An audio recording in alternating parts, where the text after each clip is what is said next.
Hello, everyone.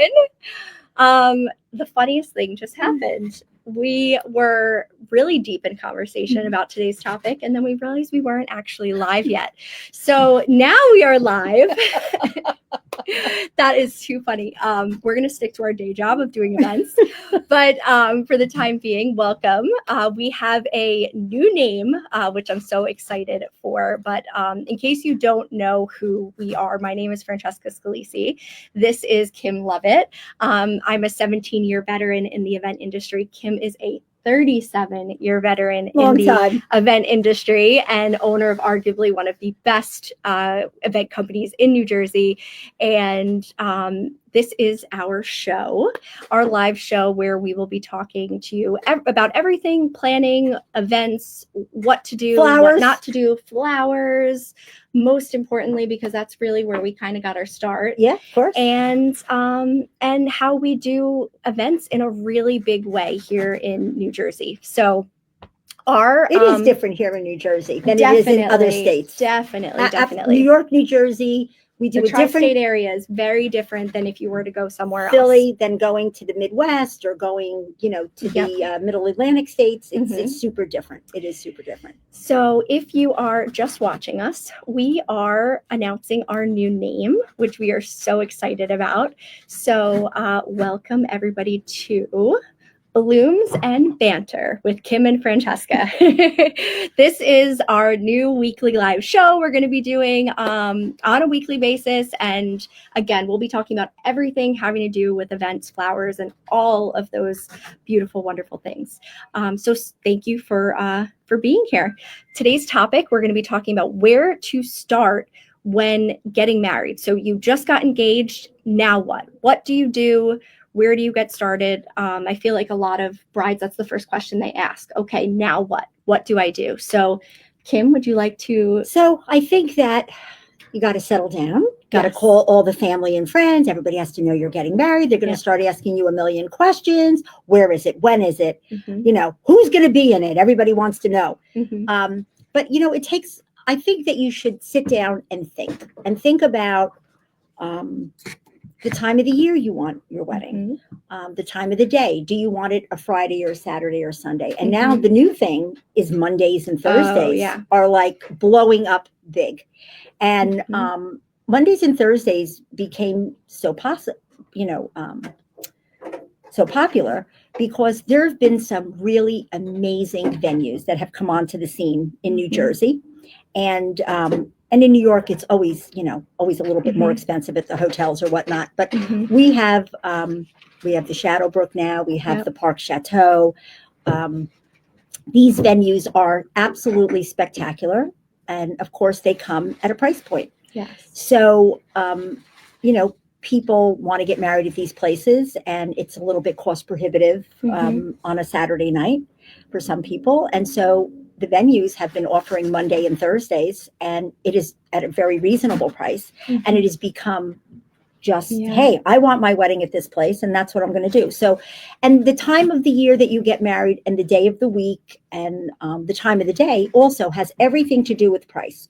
So I think that that's the first thing you have to think about. What is my budget for this wedding? How many people are we going to have? And how does that all work together? So the only way you're going to find out is to start going maybe online and looking at the different venues. You got to figure out, do I want something that's in a ballroom and that's very over the top and glammy? Or do I want a barn? Or do I want just something relaxed in my backyard? That's a new option now, where before COVID, it really wasn't. I think we talked about a little bit about that last week.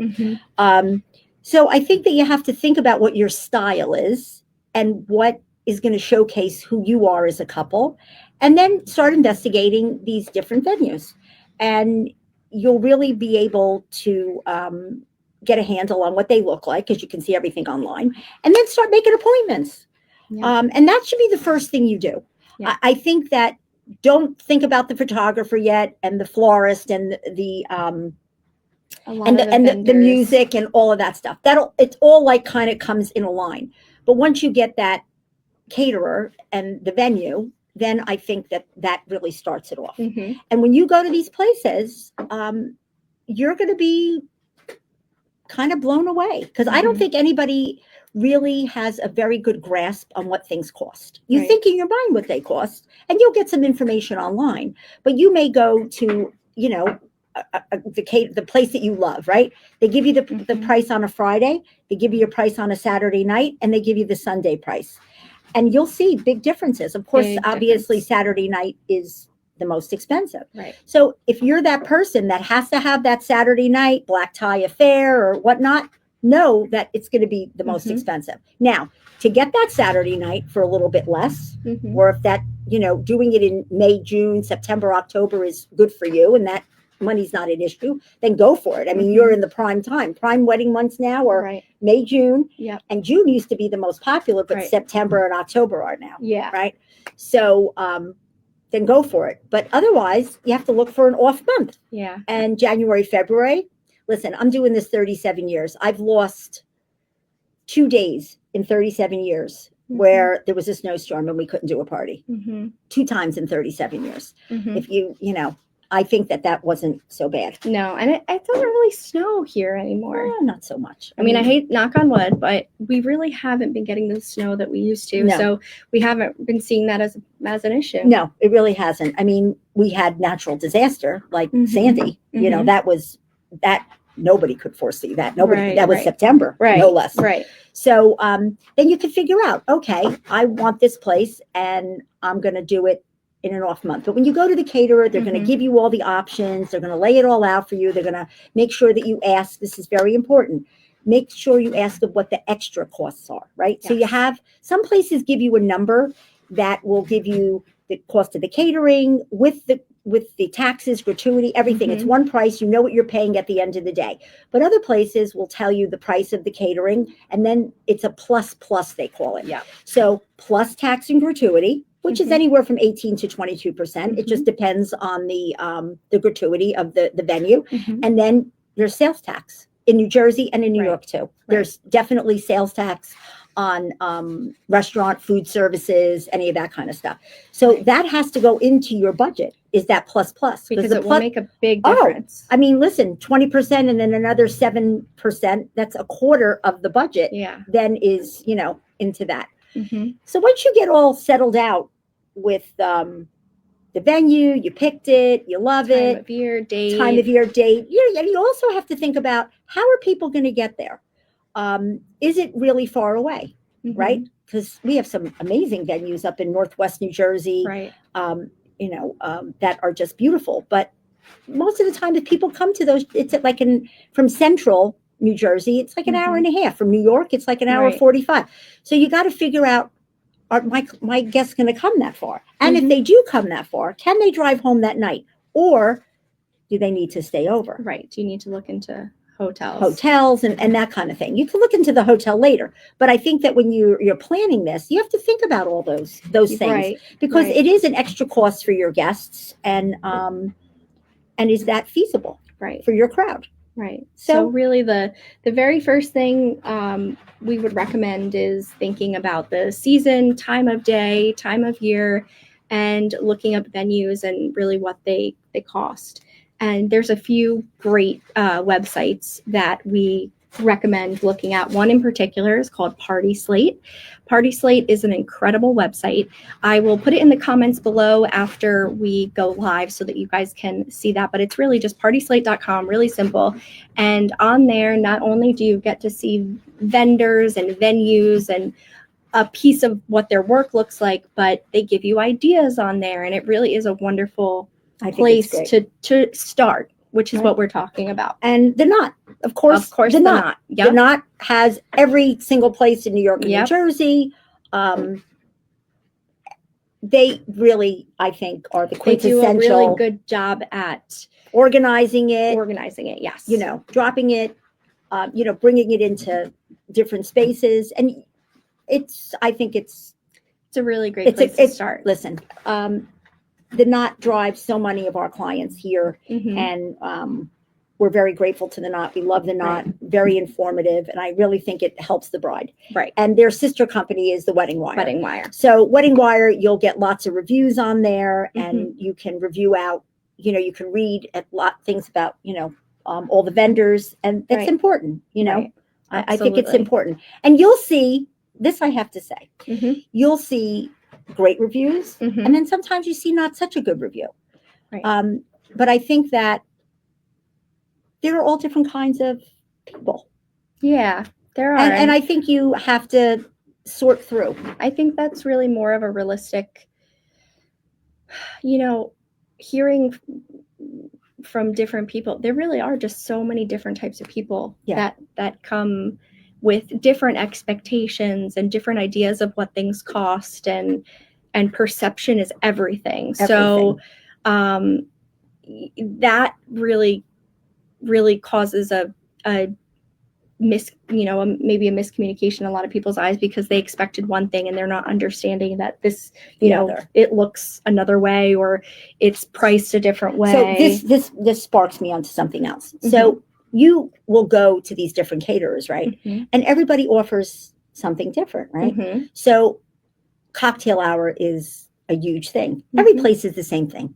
It's an appetizer or a salad. Right. It might be an intermezzo, which is like a little bit of sorbet to cleanse the palate. And then it's a dinner. Filet mignon, prime rib, chicken, mm-hmm. fish. It kind of, to me, it's standard. Yeah, right? It's what everybody has, right? And then there's like the extras. And then there's the extras, right? But then there's, cocktail hour is a big deal here in New Jersey. It is huge. In New York. So what you get in cocktail, I think, is the difference between a lot of these places, right? Yeah. So some places will offer a crudité, and they'll offer a cheese platter, and it's all kind of like cold food and some pass around hors d'oeuvres. And then you'll go to other places and they're more money, but they're also giving you a pasta station and sushi and all this kind of stuff. So when you look at these venues, you have to look at what they're actually giving you during cocktail hour, what they're giving you for dinner, and what they're giving you for dessert, and how much. I mean, listen, for me, cocktail hour is like the biggest thing. Yeah. And for me, more is everything. Yeah. Okay. We're Italian. We're Italian. And we like to eat. And we like to eat. And I want to see a lot of food. Yeah. I just want to see a lot of food. Where some clients, they don't care about it. The bar is more important. Right. Right. That's true. They want top shelf liquor. They'll have some hors d'oeuvres. They'll do, crudité and cheese. They're happy with that. So you have to see what your likes are, right? Right. Everybody values things in a different way. In a different order, in a different way.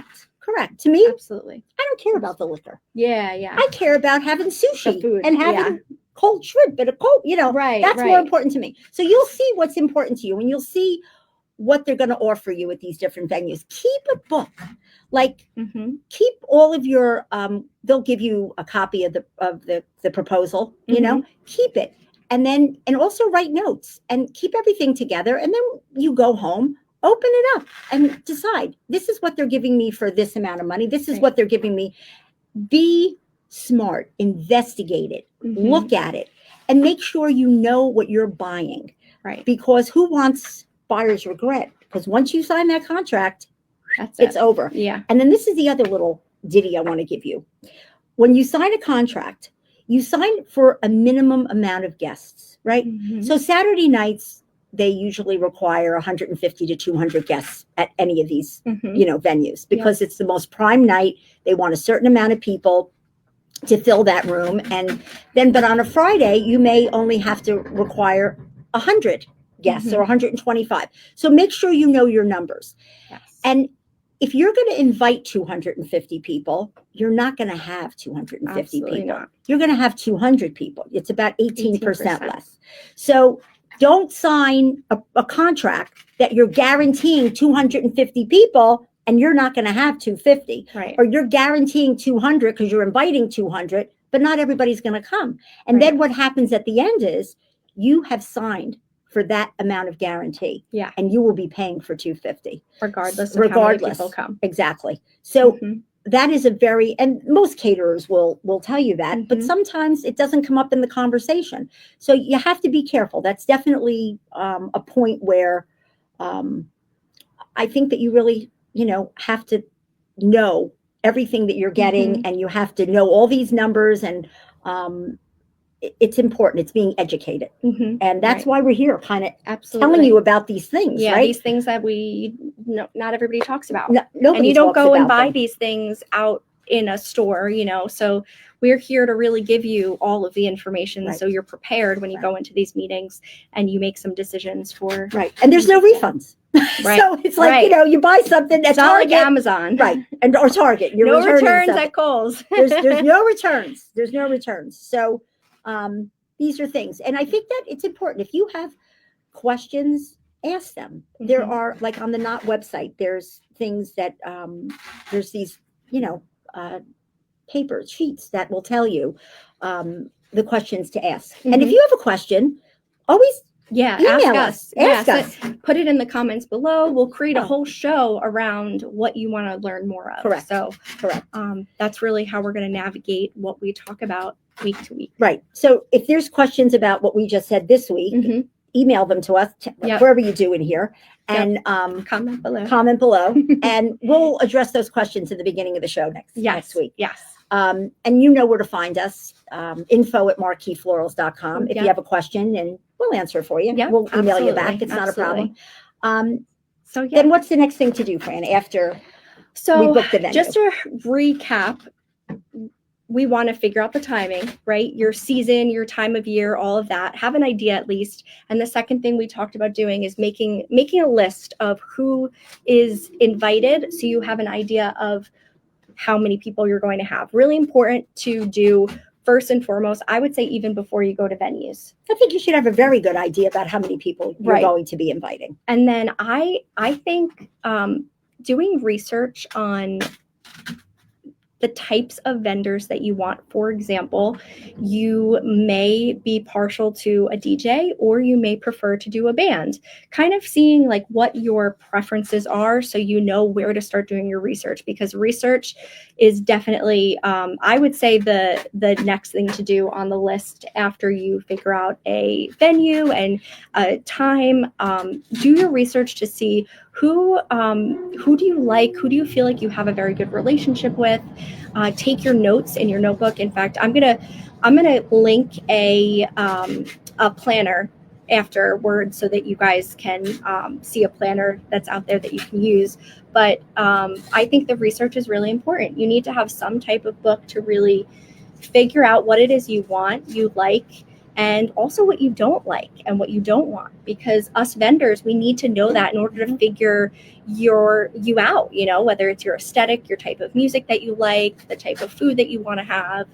That, you know, I really, as a designer, I always ask my clients what they love, but I also ask them what they don't like, because it's very helpful. I think it's more helpful to know what you don't like than what you do like. Right. You have to know what to stay away from and Correct. what to lean towards. Correct. And I have so much in my brain that I want to like spill out to you. We're going to keep with the caterers for right this minute. Yes. Okay. Yeah, we don't want to give away too much. Well, because there's so many topics. And I think that when when you're buying something, because you sparked me to remember this, is that you have to connect with the person that you're buying something with, right? 100%. And to me, I think that you're buying just not the thing that you're buying. You're not buying just the caterer. You're not buying just the food or the venue. You're buying the people that you're working with. And I think that that's so important, that you have to connect with your salesperson. They have to understand who you are. Right. If you get somebody that has got the paper and they're just reading, blah, blah, blah, blah, blah, there's no connection there. I mean, anybody can read. Right. You have to feel that they understand what you want at your wedding, and they're writing that down, and that they're listening to what you give, what you want. And most places will personalize what they're doing, but make sure that you have that connection. I mean, it especially works with people that you're working with really closely, right? Which is a photographer, a makeup artist. I mean, those people are in your face the whole day. You have to like them. You're not buying an object. You're really buying the experience that you want to ultimately put together. Correct. And have that day. So the types of people, the way that they work, how they understand you and how you understand them is all very important for ensuring that you have a really great day experience and great day. Right. Yeah. And so once you get that catering down and you connect with this person that you're buying this from, I think that you'll settle down. You'll figure out, okay, so this is what this is going to cost at the end of the day. Now, how much is left? right? Right. So is photography more important to you than music? Right. What's- Going back to like, what are your values for that day? Yeah. And what's the order of what's most important to least important? Right. So, I mean, I think that when people walk away from a party, I think that, or what makes the party the most fun for people is that the food is delicious Mm-hmm. and that the music was good and that the drinks are good. Yeah. Yeah. Okay. So that the drinks are good and the bar is great. Yeah. Okay. Absolutely. So that's to me the most important. Mm-hmm. If you have a good looking place and Yep. the food is delish, people like that. They go home and say, "Oh, I was that over here and the food was delicious and there was so much and it was beautiful." Mhm. Or people will go home and go, "It was the best bar. This Yeah, joint. They yeah. made great signature drinks and all this stuff." Yeah. And then the music, because Yeah. you have to have a good MC. Yeah. And you've got to have somebody that's, whether it's a band MC or a DJ. And Mm-hmm. what are you most happy with when it comes to the music? Very different experiences. It's two different experiences. Yeah. I know that I had a band at my daughter. Well, I had a band a million years ago, but I had a band at my daughter's wedding that was like super important to me. Mm-hmm. And they did all kinds of music, and there was girl singers. It was a big band, like 10 or 12 pieces, and it was amazing. That to me was the most important thing, and of course the food was. But and so I made sure that I was able to get that band. Mm-hmm. And yeah, it's more expensive. It's definitely more expensive. But you can still have this most amazing party with a DJ. Right. Exactly. Right. You can have a great party whichever way you go. You can't make a bad decision unless it's someone that you don't get along with. Right. But for the most part, everybody is a professional. You just have to find your professionals. Correct. And then you're going to see, is this band the right thing to do? Right. Do you want girl singers? Do you want guy singers? How many pieces in the band do you want? And then you may have a conflict with the family, right? The groom wants a DJ, the bride wants a band, the family doesn't know what they want, but you got to figure it out. And all of it really has to do with, I think, with the way that it's going to flow. Now, when you get that conflict of band or DJ, a lot of the DJs now have live music. And are doing a sax and doing a drummer. We should have an episode where we interview. We're going to interview. That's a really great idea. We're going to interview one of the DJs. One of the DJs. Talk about that, right? Yep. If you go to these bridal shows, you'll see the DJ comes and then they have players with them. Bridal shows are.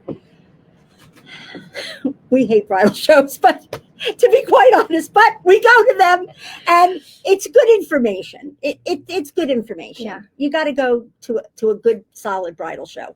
Just to get out there. Just to get out there, see the vendors, take a look at what's going on and see the different kinds of music. Right. I mean, I think it's a good education. To experience it. Yeah. It is important to experience it.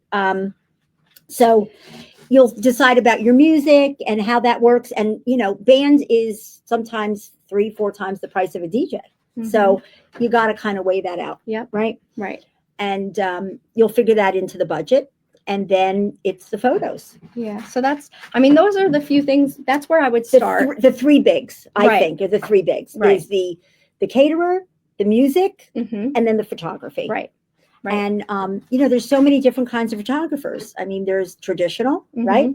Then where everybody's getting posed. Forget it. We will have a photographer here and talk about that. Yes. But you have guys that are, guys and girls that are just very into this very natural, easy, not putting people in a line and this very artistic kind of a look. And then you have people that are the traditional. And then I've had a bride say, I told my photographer that I don't want him to be in my face. Just take natural pictures. Yes. I don't want to be posed and I don't want like a portrait. Right. I don't want that. So, the photographer, some can work with that, some can't. Right. So you really need to talk to these photographers about what you like. Bring pictures of that you love. This is why the research aspect is so very important. Go through their website. Make sure you see pictures on their website that you love, because I think it's important. And there's all different price points with people. Right. On the knot, there's many pages of photographers. Okay. So many pages of photographers. Go past the first page. Yes. Go to the second page. Go to the third page. Yes. And you'll see. Very good advice for checking. Yeah. Yeah. With everything. With everything. Not the flowers. Because we're on the first page. But go to the pages, because you'll see other. Yeah. You'll see people that are not on the first page. Because not everybody can be on the first page, right? Absolutely. So I say investigate and look Absolutely. through. So and ask the questions. Yeah. And see, this is another thing with the photographer. We're gonna have an episode on photographers. I think we're going off topic a little bit. We're going off topic. All right, so we'll have another episode. I just want to again recap really quick. If you're just joining us, a few things that you want to do first when you get engaged, aside from celebrating, you want to ask yourself what time of year, what time of day, when do I want to get married, and have those dates in mind when you go looking for venues. Venue is the next thing you want to do. You want to get a date solidified with venues that you like. So go check them out. Go to different venues that you have seen on the Knot, Wedding Wire, Party Slate. Do your research. So time of year, time of day, do your research, and have a really solid idea of what your wants and don't wants are, so that when you go to interview and meet all of these vendors, and how many people you're going to have, making a list of how many people, because you'll need to know that when you go to the venue. Are going to ask you that, probably one of the first questions. So these are really the first things that you need to figure out. And then when you get into venues, like Kim was saying, the top three that I would talk to first would be, after the venue, the music, and photography. I'd like to speak to the florist first, but it's really not the right time. Unless you want a planner. That's actually a really good point. That should really be the first person that you speak to if you want to do full service planning, which is something that we do here as well. Not every bride is into getting all of these, going to venue, and because it takes time and it takes weekends, and there is a lot of work to it. It's exhausting. I will say. And so some brides don't want that. So I would say, you get a planner right from the get-go. Right. And you'll tell them, one person, all your stuff. Yeah. And they will, or I would, or you would, or Wendy would, we would go from the very beginning. We would find the venues that would suit you in the price point. We would go through, do all that legwork for you. Yeah. And then we would present, get that solidified, and then we would go to all the different vendors. Yeah. So that's what a planner is really for, to do all of that work. Right. And then there's other planners where you just need them at the back end to straighten everything. We'll go into an episode on different types of planning. But if you don't want to plan your wedding, then you need a full planner. That's the first thing you have to do. Right. Yeah. You need full planning. And so there are great people out there that can do that for you. Absolutely. Including us. What's next? So we're going to go into story time, like we will have it every episode. This story is going to be really about the first party that you have ever done at the Grand Marquis, because if you were tuning in last week, or if you could know us, you know that that's where Kim got her start. So I'd love for you to tell everybody what that experience was like. So I was, my God, what the theme was, if you remember. So it was a bar mitzvah, not a wedding. And the client had come in, and I was, like 24 years old, and I knew how to make flowers. I knew how to do balloons, but I was doing balloons in a flower shop. So we'd make a bunch of balloons and we'd send them off and whatnot. So we've got this bar mitzvah, and when you're in these catering halls, they have 4 time slots in a day. There's a morning, like an afternoon party, like 12 to 5. And then there's the nighttime party, 6 to 11, or, hereabouts. So I worked in a very busy place, and there was always 4 parties on a Saturday, 2 in the afternoon and then 2 at night. So I was getting ready for my nighttime party, and the whole party was balloons. There's balloons on the tables with flowers at the base and whatnot. So I blew all these balloons up, and I tied each bunch of balloons into like 9 balloons, and I had all my different pieces. So it was a rush. The room wasn't getting out, and I had to get in there. So I grab all the balloons together, and I go into the room. So now I go into the room, and everything's tangled.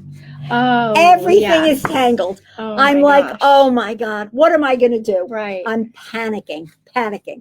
So it was the first party disaster. Mm-hmm. So I had to compose myself and I had to say, okay, how am I getting out of this? Mm-hmm. So I untied every single balloon from the Wow. clusters, took off the Have to have patience. gotta in have this job. patience. And somebody came over to me and said, Kim, do you need help? I said, yes. And we untied everything and we got it. So as you go through the process of, you know, setting up these jobs and whatever, you really learn what not to do, what to do and what not to do. So you never make that mistake again. Right. And the client walked in the room and she was very happy and didn't know anything was going on.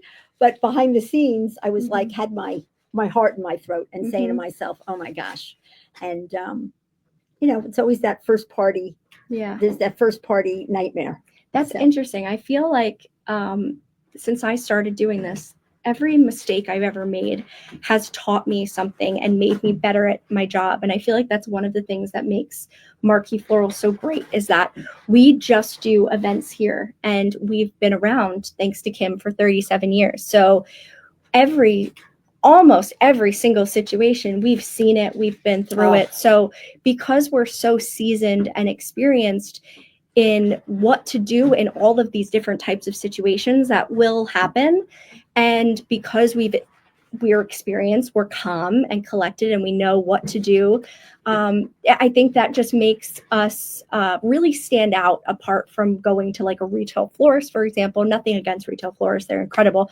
But I think just to speak of ourselves, we do events. We do events. Business. We are an event business. Right. So we've learned from every single job that we've done, and I'm still learning every day. I'm still learning. Yeah. I mean, there's always something that arises, but the biggest thing is that wherever we're on a job, you got to be a MacGyver, right? I don't know if everybody knows what MacGyver is. It's from my old time, but MacGyver was out. Yep. You used to always tell me that.